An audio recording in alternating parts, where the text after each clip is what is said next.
she thought no one was listening. Grace Johnson sang behind a small-town diner every night, thinking her voice would never matter to anyone. She was wrong. 3 months later, a billionaire would hear that same voice and change her life forever. This is her song, the one that started it all.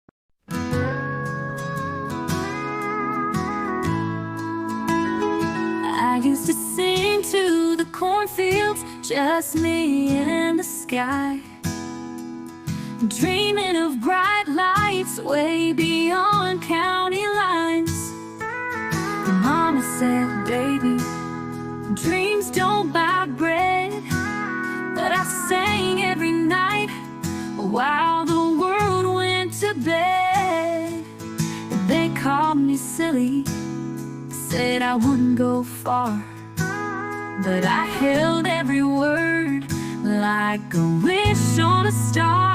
I'm just a girl with a song in her heart, a voice full of hope in a world torn apart. I don't have riches, I don't wear a crown, but when I sing I don't feel so small town.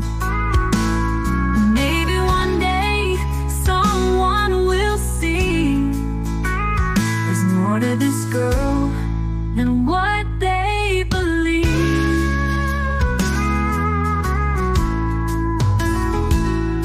I'm just a girl with a song in her heart, a voice full of hope in a world torn. The coffee maker at Murphy's Diner had been broken for 3 weeks, but Grace Johnson still showed up every morning at 5:30, ready to serve lukewarm coffee and yesterday's pie to whoever wandered in off Route 23. She never complained, not even when Mrs. Patterson ordered her usual black coffee and complained it tasted like dirty water. Grace just smiled, wiped down the counter for the 100th time that day, and hummed under her breath a melody that seemed to float through the small diner like morning sunlight.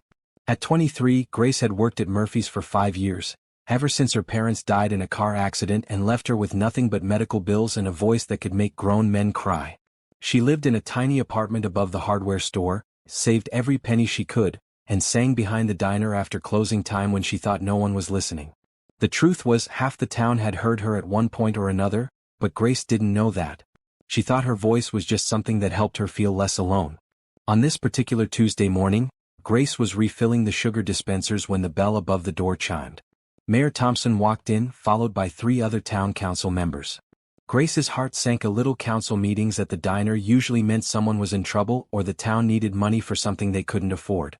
"Morning, Grace," Mayor Thompson said, settling into the corner booth. "Coffee for everyone, please." Grace poured 4 cups of the questionable coffee and set them on the table. She was about to walk away when Mayor Thompson cleared his throat. "Grace, honey, we need to talk to you about something." She froze, her hand still gripping the coffee pot. "Did I do something wrong?" "Oh no, dear," said Mrs. Rodriguez from the council. "Quite the opposite. We've been talking and we think you should represent our town at the city's Voices of Hope charity gala." Grace nearly dropped the coffee pot. "What?" "It's a big event," Mayor Thompson explained. "Happens every year in the city. They invite performers from all over the state to raise money for children's hospitals. Each small town gets to nominate one person." "But I'm not a performer," Grace said, her voice barely above a whisper. "I'm a waitress." "You're a singer," said Mr. Peterson, the town librarian. "We've all heard you behind the diner. Your voice is a gift, Grace." Grace felt her cheeks burn. She thought her late-night singing sessions were private. "I can't possibly." "The gala is in 6 weeks," Mrs. Rodriguez interrupted gently. "It's at the Grand Opera House downtown. There will be real musicians there, people who've been on television." "Exactly why I can't do it," Grace said, setting the coffee pot down with shaking hands. "I don't have training. I don't have the right clothes. I don't even have a real song prepared." Mayor Thompson leaned forward. "Grace, this town has watched you grow up. We've seen you handle every challenge life has thrown at you with grace and dignity. You've got something special and it's time the world heard it." "What if I embarrass everyone?" Grace asked. "What if I forget the words or my voice cracks or—" "Then you'll have tried," Mr. Peterson said simply. "That's more than most people can say." Grace looked around the diner at the cracked vinyl booths, the yellowed photographs on the walls, the view of the cornfield stretching endlessly beyond the parking lot. This was her world, small and safe and predictable. The idea of standing on a stage in front of strangers terrified her. "I need to think about it," she said. "Of course," Mayor Thompson said. "But Grace, remember what your grandmother used to say about opportunities?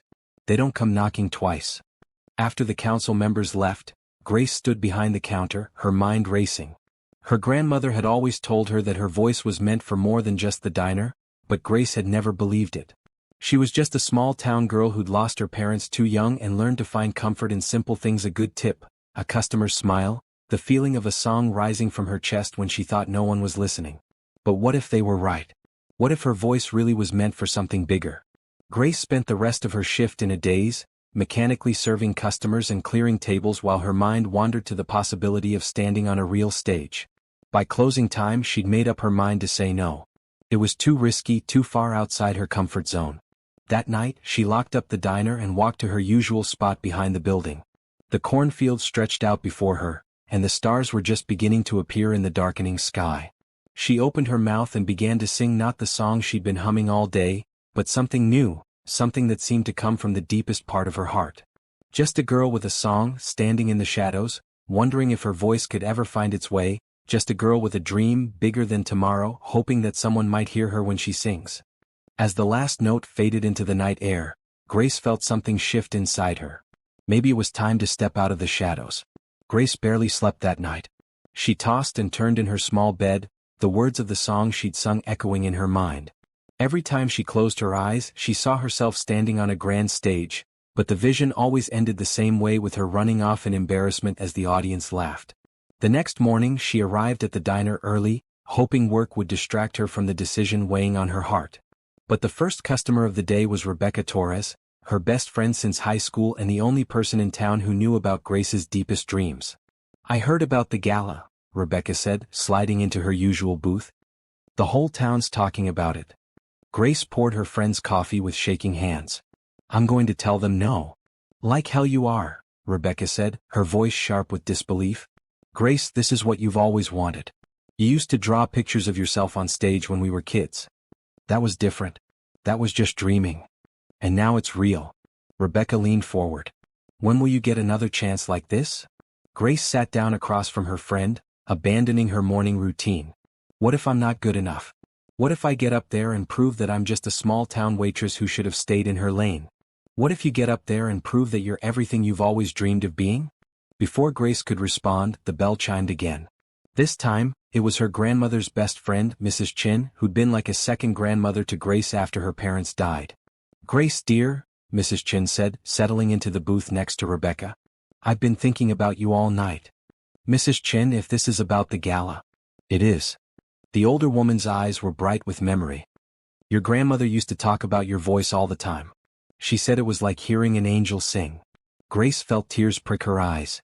She was just being kind. No, she wasn't. Mrs. Chin reached across the table and took Grace's hand. She was being truthful. "And she always said that hiding your gifts was the same as wasting them." "But what if I fail? What if you succeed?" Mrs. Chin asked gently. "What if you get up there and touch someone's heart the way you've touched all of ours?" Grace looked between her friend and Mrs. Chin, seeing the hope in their eyes. "I don't even know what I'd sing." "What about that song you were singing last night?" Rebecca asked. "I was walking by the diner and heard you. It was beautiful." Grace's eyes widened. "You heard that?" "Grace, honey, half the town has heard you sing at one point or another. We all know you have something special." "The song last night," Grace said slowly, "I just made it up. It's not a real song." "The best songs come from the heart," Mrs. Chin said. "Maybe it's time you trusted yours." That afternoon, Grace found herself standing in front of the town council building, her resignation letter in her pocket and her heart hammering in her chest. But instead of declining the nomination, she heard herself saying yes. "I'll do it," she told Mayor Thompson. "I'll represent the town at the gala." The mayor's face broke into a wide grin. "That's wonderful, Grace. We're all so proud of you." "I'll need help," Grace said quickly. "I don't know anything about performing on a real stage." "We'll help you however we can," Mrs. Rodriguez promised. "The gala is in 5 weeks. That gives us time to prepare." Over the next few days, the entire town seemed to rally around Grace's upcoming performance. Mrs. Patterson, who'd complained about the coffee for years, suddenly started leaving bigger tips. The local seamstress, Miss Johnson, offered to alter a dress for Grace to wear. Even the teenagers who usually ignored her started waving when she walked by. But it was the call from her cousin Angela in the city that really changed things. "Grace, I heard about the gala," Angela said over the phone. "This is incredible. Do you know how big this event is?" "I'm starting to get an idea," Grace said nervously. "I'm coming to help you prepare.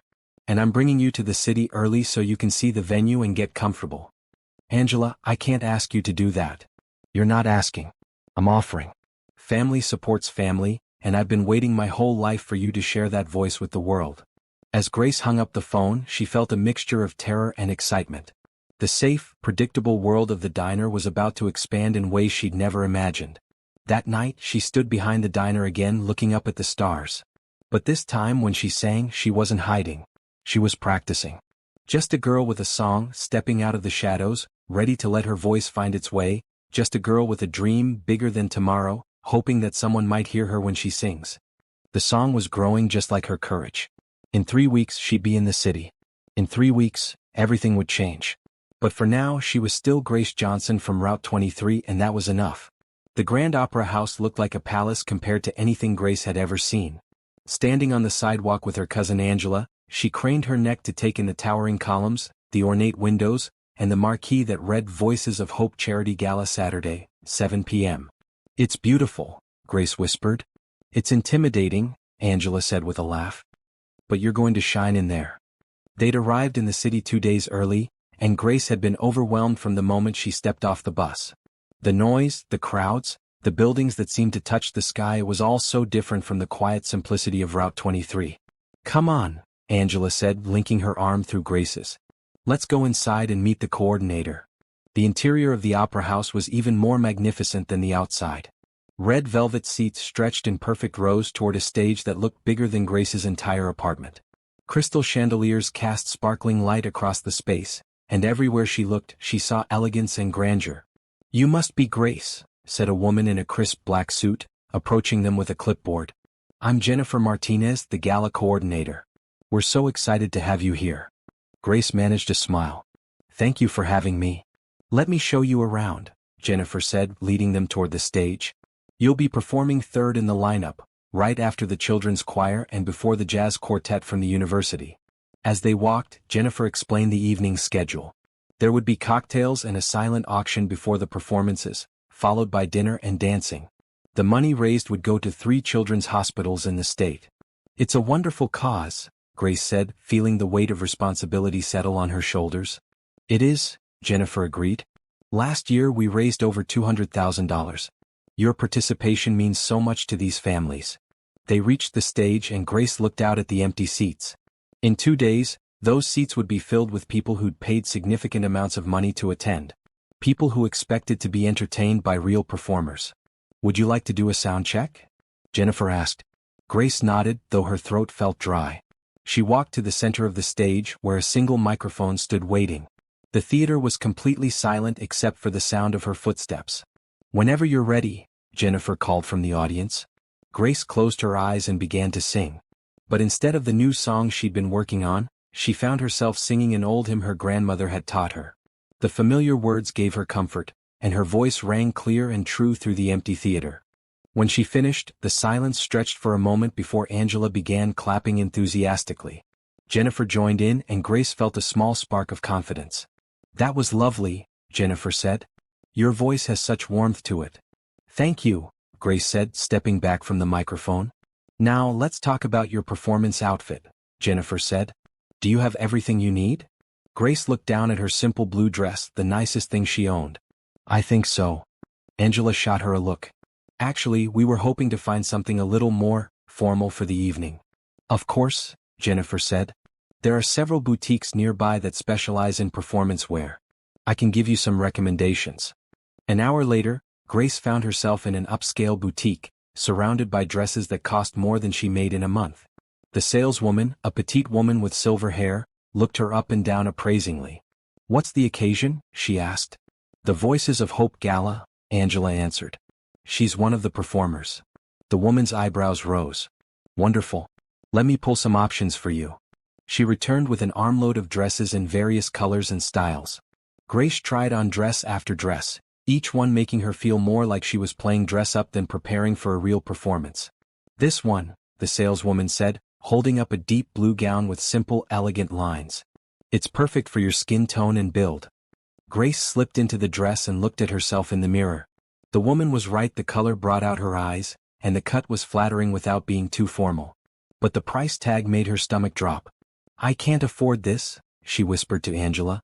"I can," Angela said firmly. "Consider it an investment in your future." "Angela, I can't let you." "You can and you will," Angela interrupted. "Family supports family, remember?" Grace looked at herself in the mirror again. In the dress, she looked like someone who belonged on a real stage. Someone who had every right to be there. "Thank you," she said, meaning it more than she could express. The next day was filled with final preparations. They found shoes that matched the dress, simple black heels that were comfortable enough for Grace to walk in confidently. Angela helped her practice her makeup, showing her how to apply just enough to look polished under the stage lights. "Remember," Angela said as they walked back to the hotel, "you belong there just as much as anyone else. Your voice is your ticket and it's a golden one." That evening, Grace stood in her hotel room, looking at the dress hanging on the bathroom door. Tomorrow night she would put it on and walk onto that stage. She would sing in front of hundreds of people, hoping to touch their hearts and raise money for sick children. The thought terrified her, but for the first time since she'd agreed to the gala, the terror was mixed with something else: excitement. She picked up her phone and called home. Mrs. Chin answered on the second ring. "Grace dear. How are you feeling?" "Scared," Grace admitted. "But also, ready, I think." "Your grandmother would be so proud," Mrs. Chin said softly. "She always knew this day would come. I wish she were here to see it." "She is, dear. She's watching from the best seat in the house." After they hung up, Grace stood by the window looking out at the city lights. Tomorrow everything would change. But tonight, she was still Grace Johnson from Route 23, and she was about to make her dreams come true. The day of the gala dawned bright and clear, but Grace woke up with butterflies doing cartwheels in her stomach. She'd barely slept, running through her song over and over in her mind, worried she'd forget the words or hit a wrong note. Angela knocked on her door at 10 o'clock sharp, carrying coffee and pastries from the hotel's cafe. "Breakfast," she announced. "You need to eat something." Grace looked at the food and felt her stomach lurch. "I don't think I can." "Just a few bites," Angela coaxed. "You'll need your strength tonight." They spent the morning trying to keep Grace distracted. Angela suggested they visit a nearby museum, but Grace couldn't focus on anything except the performance that was now just hours away. Every time she thought about standing on that stage, her heart raced. "What if I trip walking out there?" Grace asked as they sat in the hotel lobby. "You won't." "What if my voice cracks?" "It won't." "What if people hate the song?" Angela turned to face her fully. "Grace, listen to me. You've been singing your whole life. You've been touching people's hearts with your voice since you were a child. Tonight is no different, except there will be more people listening. Hundreds more people. Hundreds more people who need to hear what you have to say." At 4 o'clock, they returned to the opera house for the final rehearsal. The other performers were already there: the children's choir, buzzing with excitement in their matching red outfits, the jazz quartet tuning their instruments, and several solo performers who looked polished and professional. Grace felt like an imposter in her simple afternoon dress, but Jennifer Martinez greeted her warmly. "Grace, how are you feeling?" "Nervous," Grace admitted. "That's normal. Even the most experienced performers get nervous before a big show." They ran through the evening schedule one more time. Grace would be introduced by the gala's host, a local television personality named Tom Washington. She would have exactly 5 minutes on stage, time enough for her song and a brief acknowledgement of the audience. "Remember," Jennifer said, "speak from the heart. These people are here because they care about helping children. They want to connect with you." Grace nodded, though her throat felt tight. The rehearsal went smoothly. Grace sang through her song once, hitting every note cleanly. The sound engineer adjusted her microphone levels, and the lighting designer walked her through where to stand for the best effect. "You're a natural," Tom Washington told her afterward. "You have great stage presence." Grace blushed at the compliment. "Thank you." At 6 o'clock, Angela whisked her back to the hotel to get ready. Grace showered, taking extra time to let the hot water relax her tense muscles. When she emerged, Angela had laid out everything she needed: the blue dress, the black shoes, jewelry that Angela had borrowed from a friend. "Time to transform," Angela said with a smile. Grace slipped into the dress and Angela helped her with her hair, pinning it up in an elegant style that showed off her neck. The makeup came next, not too much, but enough to make her features stand out under the stage lights. When Angela was finished, Grace looked at herself in the mirror. The woman looking back at her was poised, elegant, and confident. She looked like someone who belonged on a real stage. "You're beautiful," Angela said softly. "I feel like I'm wearing a costume," Grace replied. "You're wearing your dreams," Angela corrected. "And they fit you perfectly." By 7:30 they were back at the Opera House. The lobby was filled with people in evening wear, talking and laughing as they sipped champagne and examined the silent auction items. Grace caught glimpses of the crowd through the backstage curtains and felt her knees go weak. "So many people," she whispered. "All here to support a good cause," Angela reminded her. "Just like you." The children's choir went on first, their sweet voices filling the theater with joy. Grace watched from the wings, trying to absorb some of their confidence. They looked so happy up there, so natural. Then it was Tom. Tom Washington was introducing her, his voice carrying clearly through the theater. "Our next performer comes to us from the small town of Millbrook, where she works as a waitress at Murphy's Diner. But tonight, Grace Johnson is here to share a gift that her community has cherished for years, a voice that speaks directly to the heart." Grace took a deep breath and stepped into the wings. The stage looked enormous under the bright lights, the audience a sea of faces in the darkness beyond. "Ladies and gentlemen," Tom continued, "please welcome Grace Johnson." The audience applauded politely as Grace walked to the microphone. Her heels clicked against the stage floor, each step echoing in the vast space. She reached the center of the stage and looked out at the crowd. For a moment she was frozen. There were so many people, all looking at her, waiting for her to prove she belonged there. Her heart hammered against her ribs, and she felt sweat beading on her forehead despite the cool air. Then she saw him. In the third row, sitting alone, was a man who looked to be in his 50s. He had kind eyes and silver hair, and something about his expression, a mixture of sadness and hope, steadied her. He was looking at her not with judgment, but with anticipation, as if he genuinely wanted to hear what she had to say. Grace stepped closer to the microphone, her knees still shaking but her voice finding its strength. "Good evening," she said, her words carrying clearly through the theater. "I'm Grace Johnson, and I'm here tonight because my small town believed in me, even when I didn't believe in myself." The audience quieted, giving her their full attention. "I wrote this song sitting behind a diner on Route 23, looking up at the stars and wondering if my voice would ever be heard. Tonight, thanks to all of you, it will be." She paused, closed her eyes and began to sing. "Just a girl with a song, standing in the shadows." As Grace's voice filled the Grand Opera House, something magical happened. The polite chatter that had been rippling through the audience during the earlier acts completely stopped. Conversations died mid-sentence. Programs stopped rustling. Even the waitstaff paused in their duties, drawn by the pure, clear sound of her voice. Wondering if her voice could ever find its way, just a girl with a dream, bigger than tomorrow, hoping that someone might hear her when she sings. In the third row, Christopher Blake felt his breath catch in his throat. He'd attended this gala for 3 years running, ever since his daughter Isabella had died in a car accident. Isabella had been 22, fresh out of college and dreaming of a career in music. She'd had plans to audition for record labels, to perform at venues just like this one. Christopher had made his fortune in the music industry, building an empire of recording studios and talent agencies. But after Isabella's death, he'd lost interest in everything. He attended the gala each year as a way to honor her memory, but he'd never felt moved by any of the performances until now. Grace's voice had the same quality Isabella's had possessed. An ability to reach inside a person and touch something deep and genuine. It wasn't just technically perfect though, it was that too. It was emotionally honest in a way that made every word feel like a personal confession. Just a girl with a song, learning how to fly, discovering that dreams can come true. Just a girl with a voice, reaching for the sky, hoping that her song might touch you too. Around the theater, Christopher wasn't the only one feeling the power of Grace's performance. In the balcony, a woman who'd been checking her phone discreetly tucked it away and focused entirely on the stage. A businessman who'd been thinking about tomorrow's meetings found himself transported back to his own small-town childhood.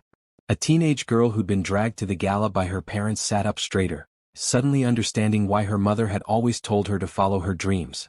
Grace herself was lost in the music. The initial terror had melted away, replaced by something she'd never experienced before. The pure joy of sharing her gift with people who truly wanted to hear it. She could feel the audience's attention like a physical thing, their focus giving her strength and confidence. There's a light that shines inside us all, a voice that longs to be heard. Sometimes we're afraid to let it out, but it's more than just words. Christopher felt tears sliding down his cheeks. He thought of all the conversations he'd had with Isabella about taking risks, about putting yourself out there even when you're scared. She'd been working on a song the week before she died, something about being brave enough to share your truth with the world. Grace's song felt like a message from Isabella herself, a reminder that voices like hers, honest, vulnerable, beautiful, needed to be heard. The world needed them. Just a girl with a song, no longer hiding, ready to let her voice find its way. Just a girl with a dream, no longer fighting. Today is the day, today is the day. The final notes of the song seemed to hover in the air for a moment, as if the entire theater was holding its breath. Grace stood at the microphone, her eyes closed, feeling the emotion of the performance still coursing through her veins. When she opened her eyes, the silence stretched for what felt like an eternity. She began to worry that she'd made a mistake, that the audience hadn't connected with her song after all. Then, slowly, Christopher Blake stood up. He began to clap, his applause echoing through the still theater. Within seconds, the woman beside him joined in. Then the row behind them. Like a wave spreading through the audience, people began to rise from their seats. Grace watched in amazement as the entire theater erupted in a standing ovation. The applause was thunderous, overwhelming, more than she'd ever dreamed possible. People were cheering, whistling, and some like Christopher were openly crying. She stood there for a moment, overwhelmed by the response. Then she remembered what her grandmother had always taught her. When someone gives you a gift, you accept it with grace and gratitude. "Thank you," she said into the microphone, her voice thick with emotion. "Thank you so much." The applause continued for nearly 2 minutes. Grace curtsied awkwardly, still not entirely believing what was happening. When the audience finally began to settle back into their seats, she walked off the stage on trembling legs. In the wings, Angela was waiting with tears streaming down her face. "Grace," she whispered, pulling her into a fierce hug. "That was incredible. Did I do okay?" Grace asked, still shaking from the adrenaline. "You were perfect," Angela said. "Absolutely perfect." Jennifer Martinez appeared at Grace's elbow, beaming. "Grace, that was extraordinary. I've never seen a response like that at one of our galas." "Really? Really? The phones are already ringing. People want to know who you are, where you came from, if you have an album." Grace felt dizzy. "An album? We should get you back to your dressing room," Jennifer said. "There are going to be people who want to meet you." As they walked through the backstage area, Grace felt like she was floating. The performance had been everything she'd dreamed of and more. But more than that, she'd felt something she'd never experienced before. The connection between performer and audience, the magical moment when a song becomes a shared experience. She thought of her grandmother, of Mrs. Chin, of all the people back home who'd believed in her when she couldn't believe in herself.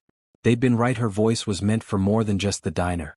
But as she settled into her dressing room, Grace had no idea that her life was about to change in ways she couldn't possibly imagine. In the theater, Christopher Blake was asking Jennifer Martinez for her contact information. And in his jacket pocket, he carried a business card and a plan that would transform Grace Johnson from a small-town waitress into one of the most celebrated voices of her generation. The standing ovation had been just the beginning. The applause seemed to go on forever.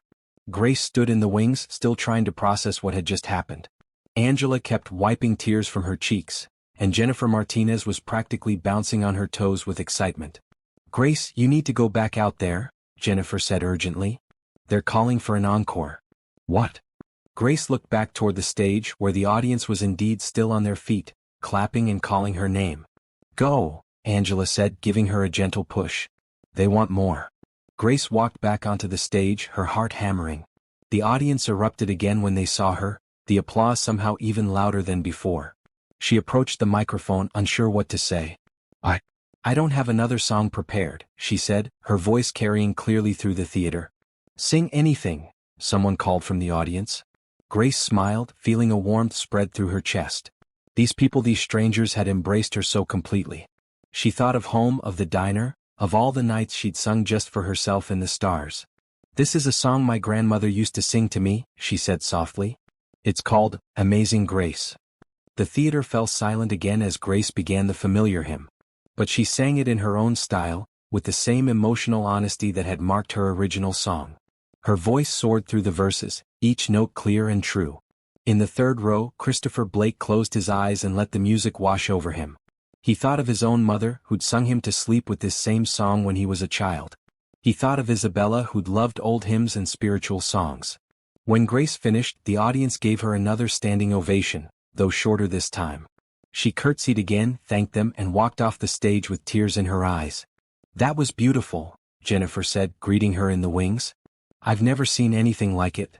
"I can't believe that just happened," Grace whispered. "Believe it," Angela said, hugging her again. "You were magnificent." The rest of the evening passed in a blur. Grace changed out of her performance dress and into a simple black cocktail dress Angela had brought for the dinner portion of the gala. She tried to eat, but she was too excited to manage more than a few bites. People kept approaching her table to introduce themselves and offer congratulations. A music teacher from the local high school asked if she'd consider giving a workshop to her students. A woman from the children's hospital thanked her for the beautiful performance and the money it would help raise. "You have a gift," the woman said. "Music has such power to heal, and your voice has something special. Thank you for sharing it with us tonight." Grace felt overwhelmed by the kindness of everyone she met. These were successful, accomplished people, yet they were treating her like she belonged among them. It was a feeling she'd never experienced before. As the evening wound down, Grace found herself standing by the silent auction tables, looking at items that cost more than she made in several months. A weekend at a luxury resort. A private dinner with a famous chef. A recording session at a professional studio. The recording session caught your eye, didn't it? Grace turned to find a man standing beside her. He was the same man she'd noticed in the third row during her performance, the one with the kind eyes and silver hair who'd been the first to stand and applaud. "Yes," she said honestly. "I've never seen a real recording studio." "I'm Christopher Blake," he said, extending his hand. "And I own that studio along with several others." Grace shook his hand, feeling a little starstruck. "Grace Johnson. It's nice to meet you." "The pleasure is mine," Christopher said. "Your performance tonight was extraordinary. You have a very special gift." "Thank you," Grace said, blushing. "That means a lot, especially from someone in the music industry."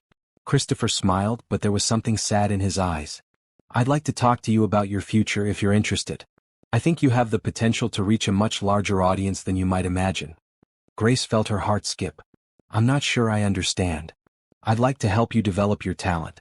Professionally, I mean. Recording, performances, the whole career path." Grace stared at him, unable to process what he was saying. "But I'm just a waitress from a small town." "Tonight, you were so much more than that," Christopher said gently. "And I have a feeling this is just the beginning." Before Grace could respond, Angela appeared at her elbow. "Grace, we should probably head back to the hotel.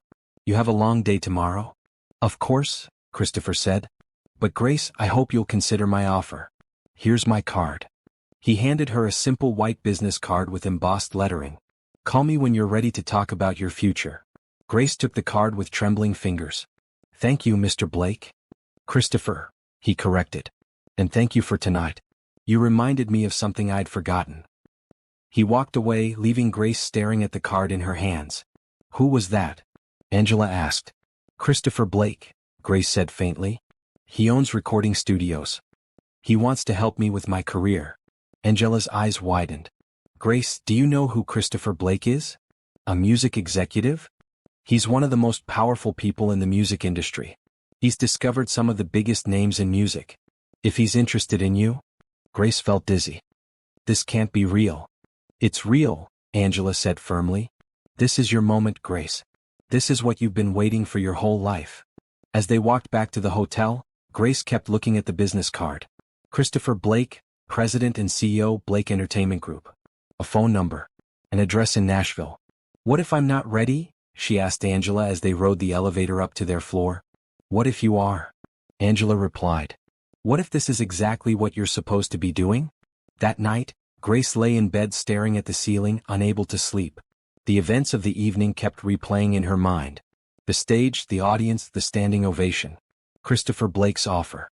She thought about her life back home, the diner, her small apartment, the predictable routine that had defined her days for so long. It was a good life, a simple life, but was it the life she was meant to live? She picked up her phone and called home. Mrs. Chin answered on the second ring, even though it was nearly midnight. "Grace dear. How did it go?" It was incredible, Grace said, and told her everything: the performance, the standing ovation, the meeting with Christopher Blake. My goodness, Mrs. Chin said when Grace finished. Your grandmother would be so proud. But I'm scared, Grace admitted. What if I'm not cut out for this world? What if I fail? What if you succeed? Mrs. Chin asked, echoing Angela's words. Grace, you've spent your whole life playing it safe. Maybe it's time to take a chance on yourself. He wants me to call him, Grace said, looking at the business card on her nightstand. Then call him, Mrs. Chin said simply. See what he has to offer. You can always say no. Can I? Of course you can. But Grace, honey, I don't think you want to. After they hung up, Grace picked up Christopher Blake's card again. Tomorrow she would return to Millbrook, to the diner, to her old life. But she would also have his phone number, and the memory of tonight's performance, and the possibility of a future she'd never dared to imagine. She closed her eyes and made a decision. Tomorrow she would call Christopher Blake. Tomorrow she would take the first step toward a new life. But tonight she would hold on to the memory of 500 people on their feet, applauding a small-town waitress who'd found the courage to share her voice with the world. Grace woke up the next morning with sunlight streaming through her hotel window and the business card still clutched in her hand. For a moment, she wondered if the previous night had been a dream. Then she saw her performance dress hanging in the closet and knew it had all been real. Angela was already awake, sitting by the window with a cup of coffee and a huge smile on her face. Good morning, superstar, she said. How does it feel to be famous? I'm not famous, Grace protested, sitting up in bed. Check your phone, Angela said, her grin widening. Grace picked up her phone and gasped. She had dozens of missed calls and text messages. The first few were from people back home: Mrs. Chin, Rebecca, even Mayor Thompson. But as she scrolled through, she saw numbers she didn't recognize. Angela, who are all these people? Musicians, talent agents, music bloggers. Word travels fast in the music world, apparently. Grace felt overwhelmed. I don't understand. How did they even get my number? I may have posted a video of your performance on social media last night, Angela said sheepishly. It's been shared over 1,000 times. You what? Grace, you need to see this. Angela handed her a tablet showing a video of Grace's performance. The comments below were overwhelmingly positive. This girl is incredible. Who is she? I need to hear more. Best performance I've seen in years. Grace scrolled through the comments, her heart racing. I can't believe this is happening. You better believe it, Angela said. Because it's just the beginning. They had breakfast in the hotel restaurant, where Grace noticed several people stealing glances at her. A teenage girl even asked for her autograph, which left Grace feeling both flattered and bewildered. I should call him, Grace said, looking at Christopher Blake's card for the 100th time. Yes, you should, Angela agreed. But first let's get you home. You'll think more clearly once you're back in familiar surroundings. The bus ride back to Millbrook gave Grace time to process everything that had happened. She stared out the window at the passing countryside, thinking about the offer Christopher Blake had made. He'd seemed genuine, kind even, but she knew nothing about the music industry. What if she was making a mistake? When they arrived in Millbrook, Grace was surprised to find a small crowd waiting at the bus station. Mrs. Chin was there, along with Rebecca, Mayor Thompson, and what looked like half the town. Grace! Rebecca called out, running to embrace her. We saw the video. You were amazing. The whole town's talking about it, Mayor Thompson said proudly. We always knew you had something special. Grace felt tears prick her eyes. These people had believed in her from the beginning, even when she didn't believe in herself. Thank you, she said, her voice thick with emotion. Thank you all for giving me this chance. This is just the beginning, Mrs. Chin said, hugging her tightly. We're all so proud of you. That evening, Grace sat in her small apartment, staring at Christopher Blake's business card. She'd been home for 6 hours, but she hadn't worked up the courage to call him yet. What would she say? What if he'd changed his mind? Finally, she picked up the phone and dialed. Blake Entertainment Group, said a pleasant voice. I'd like to speak to Christopher Blake, please. This is Grace Johnson. Oh, Ms. Johnson. Mr. Blake has been expecting your call. Please hold. Grace's heart hammered as she waited. A few seconds later, Christopher's voice came on the line. Grace, I'm so glad you called. How are you feeling after last night? Overwhelmed, Grace admitted, but grateful. Mr. Blake. Christopher, he corrected gently. Christopher, I wanted to thank you for what you said last night. But I have to be honest, I don't know anything about the music industry. I'm just a small-town waitress who likes to sing. You're much more than that, Christopher said. Grace, in my 30 years in this business, I've heard thousands of performers. Most of them have technical skill, but very few have what you have, the ability to connect with an audience on an emotional level. Grace felt a flutter of hope. What exactly are you offering? I'd like to invite you to Nashville for a week. All expenses paid, of course. You'll work with some of the best vocal coaches and songwriters in the industry. We'll make a demo recording, see how you feel about the whole process. And if I don't like it? Then you go home, no strings attached. But Grace, I think you're going to love it. I think you're going to discover that this is what you were meant to do. Grace closed her eyes, thinking of her grandmother's words about opportunities not knocking twice. When would this happen? Whenever you're ready. Next week, next month, it's up to you. Grace took a deep breath. I'll need to give my boss notice at the diner. Does that mean you're saying yes? I'm saying yes, Grace said, surprising herself with her certainty. When do we start? How about 2 weeks from now? That gives you time to arrange things at home. After they hung up, Grace sat in her apartment, staring at the phone. She'd just agreed to go to Nashville to work with Christopher Blake. It felt surreal, like someone else's life. She called Rebecca first, then Mrs. Chen, then Angela. Each of them screamed with excitement when she told them the news. I'm so proud of you, Mrs. Chen said. Your grandmother would be over the moon. What if I'm making a mistake? Grace asked. What if you're not? Mrs. Chen replied. Grace, you've been given a gift. It's time to share it with the world. The next 2 weeks passed in a whirlwind. Grace gave her notice at the diner, though her boss assured her the job would be there if she ever wanted to come back. She packed her few belongings, unsure what to bring to Nashville. The night before she left, the whole town threw her a going-away party at the community center. People brought potluck dishes and homemade signs wishing her luck. Grace sang for them one last time, standing on the same small stage where she'd performed in high school talent shows. Thank you, she said when she finished. Thank you for believing in me, for supporting me, for showing me that dreams really can come true. Just remember us little people when you're famous, joked Mr. Peterson. I could never forget you, Grace said. You're the reason I'm here. As the party wound down, Grace walked outside to get some air. She found herself behind the community center, looking up at the same stars she'd sung to behind the diner. Ready for your big adventure? Mrs. Chen asked, joining her. I think so, Grace said. I'm scared, but I'm excited too. That's how you know you're doing the right thing, Mrs. Chen said. When you're scared and excited at the same time, you're probably exactly where you're supposed to be. Grace smiled, thinking of the long journey that had brought her to this moment. Tomorrow she would board a plane to Nashville. Tomorrow her real life would begin. But tonight, she was still Grace Johnson from Route 23, standing under the stars and dreaming of all the possibilities that lay ahead. The flight to Nashville was Grace's first time on an airplane. She pressed her face to the window during takeoff, watching Millbrook disappear below her. As the plane climbed higher, she felt like she was leaving her old life behind and flying toward something completely new. Christopher Blake had arranged for a car to pick her up at the airport. The driver, a friendly man named Robert, chatted with her about the music scene in Nashville as they drove through the city. You picked a good time to come, he said. Spring in Nashville is beautiful. And Mr. Blake, he's one of the good ones in this business. He really cares about the artists he works with. Grace looked out the window at the bustling city.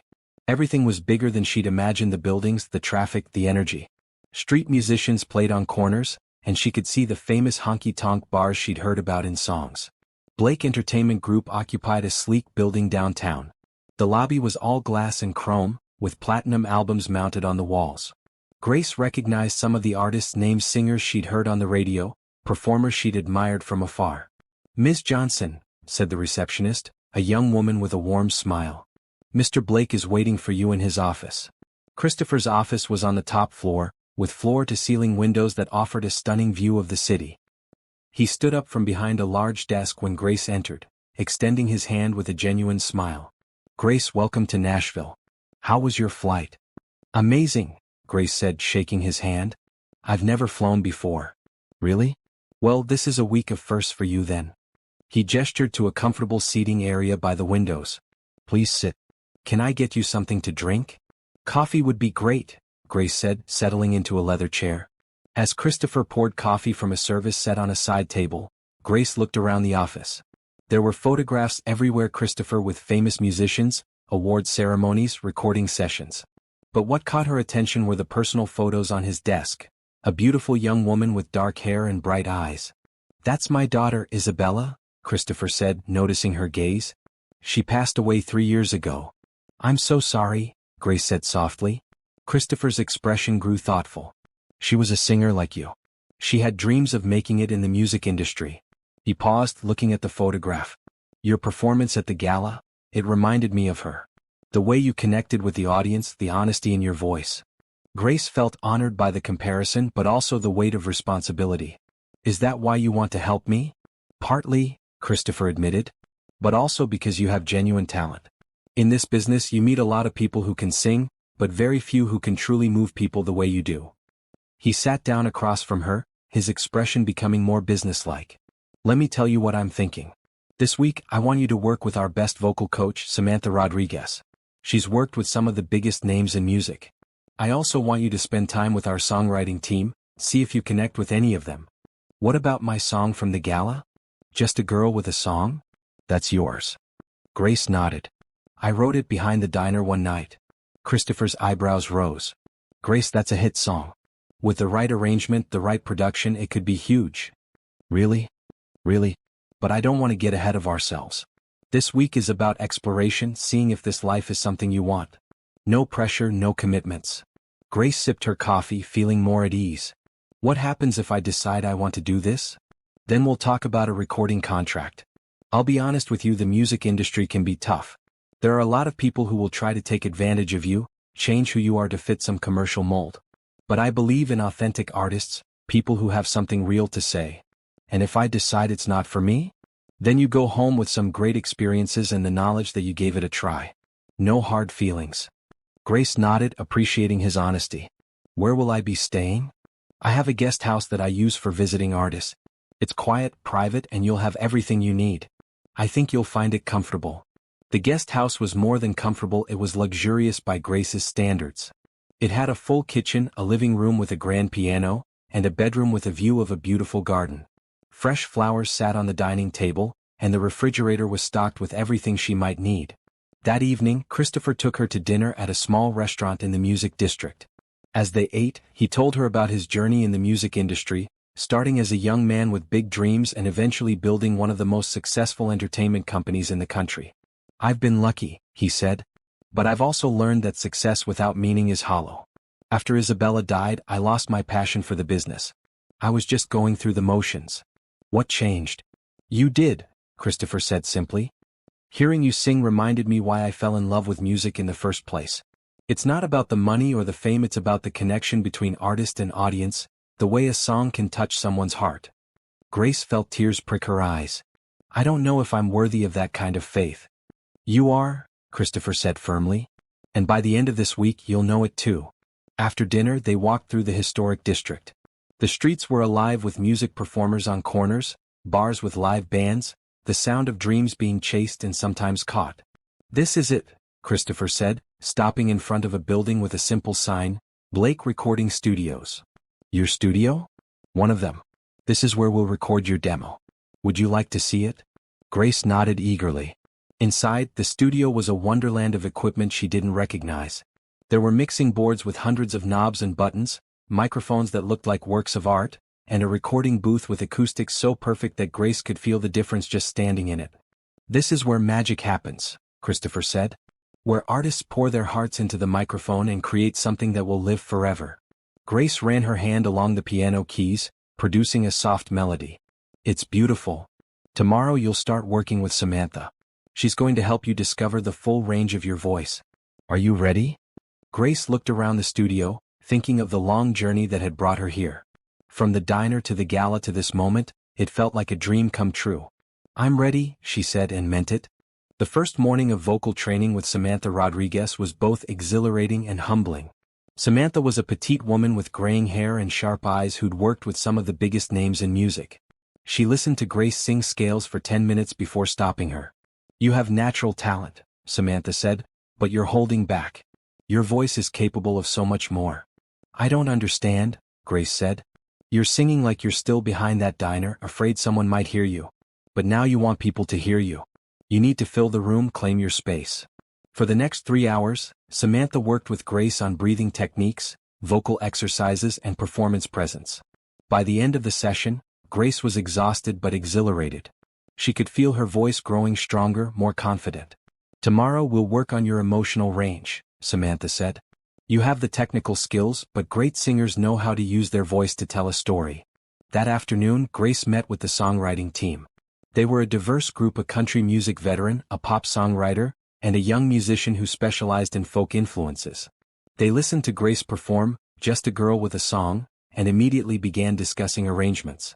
"This is a beautiful song," said the country veteran, a man named Tom Bradley. "But I think we can develop it further. What if we add a bridge that talks about the moment you decided to take the leap?" "I'd like to keep it simple," Grace said. "The song came from a real place and I don't want to lose that." "Simple can be perfect," agreed the folk musician, a woman named Jennifer Kim. "Sometimes the most powerful songs are the ones that don't try to do too much."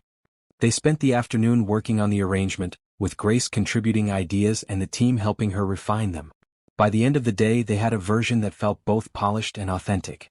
The rest of the week flew by in a blur of recording sessions, coaching and meetings.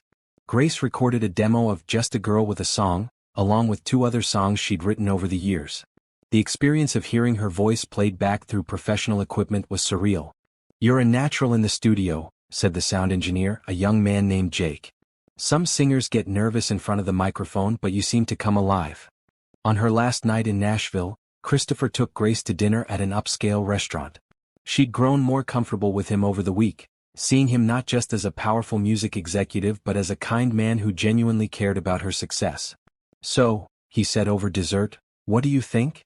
Is this the life for you?" Grace smiled, thinking of everything she'd learned. "I love it. I love the creative process, the collaboration, the feeling of making something beautiful. But I'm also terrified." "Of what?" "Of losing myself. Of becoming someone I'm not in order to succeed." Christopher nodded, understanding. "That's a valid concern. But Grace, after working with you this week, I can tell you that your authenticity is your greatest strength. I would never ask you to change who you are." "What would a contract look like?" "I'd want to start with a 3-album deal. You'd record here in Nashville, work with our top producers and songwriters. We'd promote you gradually, building your fan base through strategic releases and performances. And if I say yes? Then we'll start working on your first album immediately. I'm thinking we could have it ready for release in about 6 months." Grace felt her heart race. 6 months? Is that too fast? "No," Grace said, surprising herself. "I think I'm ready." Christopher smiled. "Then let's do this. Welcome to Blake Entertainment Group, Grace Johnson." The next 6 months were a whirlwind of activity. Grace moved to Nashville permanently, finding a small apartment near the studio. She worked with Samantha 3 times a week, continuing to develop her voice and stage presence. She collaborated with songwriters, crafting songs that told her story while exploring universal themes of hope, love, and resilience. Her first album, titled "Small Town Dreams," was a collection of 12 songs that chronicled her journey from the diner to the recording studio. The title track was "Just a Girl with a Song," which had been polished and arranged but kept its essential simplicity. The album's release was planned carefully. Christopher arranged for Grace to perform at small venues around Nashville, building buzz in the music industry. Her first performance was at a tiny club called the Bluebird Cafe, where she sang for an audience of maybe 50 people. "This is where it all begins," Christopher told her before she went on stage. "These are the people who will spread the word about your music." Grace's performance that night was electric. The intimate setting allowed her to connect with each person in the audience, and by the end of her set, she had them all singing along to "Just a Girl with a Song." Within a week, videos of her performance were circulating online. Music bloggers were writing about the authentic new voice that was emerging from Nashville. Radio stations began playing her single. 3 months after the album's release, "Just a Girl with a Song" hit #1 on the country charts. Grace found herself booked for major festivals, television appearances, and a cross-country tour. Standing on the stage at the Grand Ole Opry, looking out at thousands of faces in the audience, Grace thought about the journey that had brought her there. She thought about her grandmother, about Mrs. Chin, about all the people in Millbrook who'd believed in her when she couldn't believe in herself. "This song is for everyone who's ever had a dream," she said into the microphone. "For everyone who's ever been afraid to share their voice with the world." As she began to sing, Grace realized that Christopher had been right. This was what she was meant to do. Not just perform but connect with people to remind them that their voices mattered too. The year had transformed her from a small-town waitress into a recording artist, but more than that, it had helped her discover who she really was. She was still Grace Johnson from Route 23, but now she was also something more, a voice for dreamers everywhere, a reminder that sometimes the most beautiful songs come from the most unexpected places. 2 years after her first album release, Grace stood in the wings of Madison Square Garden, waiting to go on stage for the biggest performance of her career. She'd sold out the venue, 20,000 seats filled with people who'd come to hear her sing. The girl who'd once been afraid to perform in front of her small town was now headlining one of the most prestigious venues in the world. 5 minutes, Grace? Called the stage manager. Grace nodded, taking deep breaths to calm her nerves. She'd performed hundreds of times since leaving Millbrook, but she still felt butterflies before every show. Samantha had told her that was a good sign. It meant she still cared, still felt the importance of what she was doing. Her phone buzzed with a text from Mrs. Chin, watching the live stream at the community center. "The whole town is here. We're so proud of you." Grace smiled, thinking of her friends and neighbors gathered together to watch her perform. Despite her success, she'd never forgotten her roots. She visited Millbrook regularly, always stopping by the diner where Murphy had kept her old uniform hanging in the office for good luck. 2 minutes, Grace. Another text, this one from Christopher. "Break a leg tonight. Isabella would be so proud." Grace had grown close to Christopher over the past 2 years. He'd become like a father to her, guiding her career with wisdom and protecting her from the harsher aspects of the music industry. She'd learned more about his daughter Isabella, who'd been passionate about music but had never gotten the chance to pursue her dreams professionally. 1 minute, Grace. She thought about her set list for the evening. She'd be performing songs from both of her albums, including several new ones that would be on her upcoming third release. But she planned to end with Just a Girl with a Song, the song that had started it all. The lights dimmed and Grace heard the roar of the crowd. She walked onto the stage, her heart pounding with excitement rather than fear. The audience erupted when they saw her, 20,000 people on their feet, cheering for the small-town girl who'd made it big. "Good evening, New York." Grace called into the microphone, her voice carrying clearly through the massive arena. "It's incredible to be here with all of you tonight." She launched into her opening number, an upbeat song about following your dreams. The audience sang along to every word, their voices joining hers in a chorus that filled the entire arena. Grace felt the familiar rush of connection, the magical feeling of sharing music with people who understood its power. The concert was everything Grace had hoped for and more. She performed songs about love, loss, hope, and resilience. She told stories between songs, sharing the journey that had brought her to this moment. The audience hung on every word, laughing at her jokes and growing quiet during her more emotional numbers. For her final song, Grace walked to the center of the stage with just an acoustic guitar. "This last song is special to me," she said, her voice echoing through the now silent arena. "I wrote it sitting behind a diner on Route 23, thinking about dreams and wondering if anyone would ever hear my voice. That night, I couldn't have imagined standing here with all of you." She strummed the opening chords of Just a Girl with a Song, and the audience immediately began to sing along. But this time, Grace let them carry the melody for a moment, listening to 20,000 voices singing her words back to her.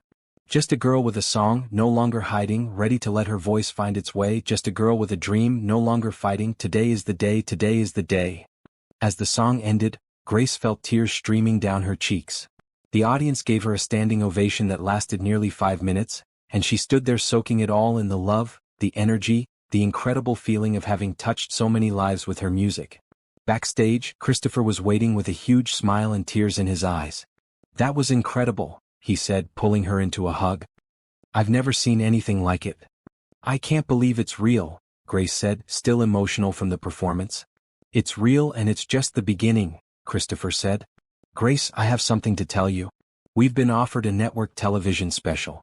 They want to do a documentary about your journey from the diner to Madison Square Garden." Grace felt a flutter of excitement. "Really? Really? And I think it would be a beautiful way to honor where you came from while showing the world what's possible when someone has the courage to chase their dreams." "I'd love to do it," Grace said. "But I want to make sure we include everyone who helped me get here. Mrs. Chin, Rebecca, the people of Millbrook, they're part of this story too." "Of course," Christopher said. "This is your story, Grace. You get to tell it however you want." 6 months later, Grace found herself back in Millbrook, this time with a camera crew documenting her return. The town had planned a celebration in her honor, complete with a concert at the community center where she'd performed as a child. Standing on the small stage where her journey had begun, Grace looked out at the familiar faces in the audience. Mrs. Chin was in the front row, beaming with pride. Rebecca was there with her new husband, holding their baby daughter. Mayor Thompson sat with the town council members who'd first suggested she audition for the gala. "You know," Grace said into the microphone, "I've performed all over the world now. I've sung at famous venues and met incredible people. But this," she gestured to the crowd, "this is still my favorite audience." The crowd cheered, and Grace felt the same warmth she'd experienced that night behind the diner when she'd first sung, "Just a Girl with a Song." "I want to thank all of you for believing in me when I didn't believe in myself," she continued. "For showing me that dreams really can come true if you're brave enough to pursue them." She sang several songs that night, including some of her biggest hits. But she ended, as she always did, with "Just a Girl with a Song." This time, though, she had helped Mrs. Chin join her on stage, along with Rebecca and several other friends from town. As their voices blended together in the song that had changed everything, Grace realized that she'd come full circle. She was still the same girl who'd wiped down tables at Murphy's Diner, but now she was also a voice for dreamers everywhere, a reminder that sometimes the most beautiful journeys begin with a single step into the unknown. The documentary, titled "Just a Girl with a Song: The Grace Johnson Story," premiered 6 months later to critical acclaim. It showed Grace's journey from small-town waitress to international recording artist, but more than that, it celebrated the power of community, the importance of believing in yourself, and the magic that happens when authentic talent meets genuine opportunity. Christopher had been right, it was just the beginning. Grace's third album topped the charts, she won her first Grammy, and she continued to tour to sold-out venues around the world. But she never forgot where she came from, and she never stopped being grateful for the people who'd helped her find her voice. And sometimes, late at night when she was home in Nashville, Grace would step out onto her balcony and sing softly to the stars, just like she used to do behind the diner. Because no matter how far she traveled or how big her dreams became, she would always be just a girl with a song, sharing her voice with the world and hoping it might touch someone's heart. The small-town girl had become a star, but more importantly, she'd learned that success isn't just about achieving your dreams, it's about using your gifts to help others believe in theirs too. Dear listeners, thank you for joining Grace on her incredible journey from the diner to the stage. Her story reminds us that sometimes the most extraordinary adventures begin with the simplest acts of courage. I'd love to hear from you. What would you do if someone offered you a chance to pursue your biggest dream? Have you ever had a moment where you had to choose between staying safe and taking a risk? What small-town dreams are you still holding on to? Your stories and thoughts mean the world to me. Please share them in the comments below.